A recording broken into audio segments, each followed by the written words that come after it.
Can we talk about the Trail of Tears? So, as soon as Andrew Jackson was elected president, the southern states of Georgia, Alabama, and Mississippi began to pass laws to extend the state's rule over Native American territories. The laws ended tribes as a legal unit, prohibited tribal meetings, took away the power of the tribal chiefs, and subjected the natives to military duties and state taxes. However, the laws denied natives the right to vote, to seek lawsuits, or to testify in court. Furthermore, native lands were divided up in order to be distributed by state lotteries where white Americans were encouraged to settle on native lands.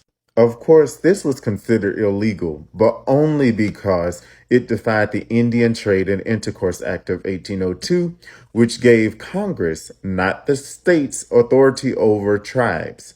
Nevertheless, President Jackson ignored all of this by supporting state action.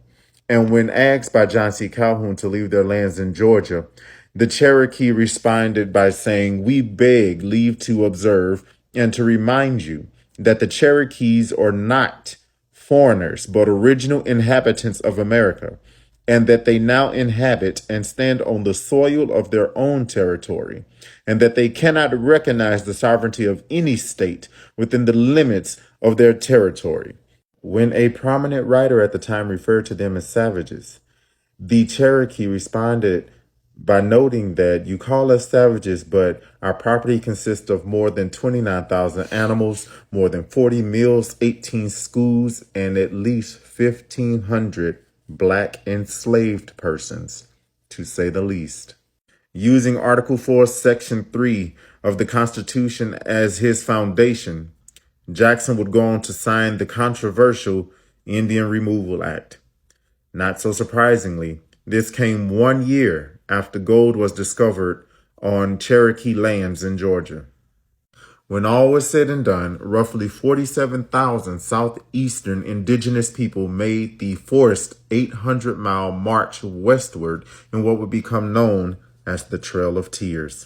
As the natives made their way to the lands west of the Mississippi River, they began to settle in areas that would eventually become the western states of Oklahoma. It should be noted that 1 in 4 Native Americans passed away during their trek due to starvation, exhaustion, or exposure. On the other hand, the United States government would go on to acquire more than 100 million acres of what had been Native American land since before there was a United States or a 13th colony.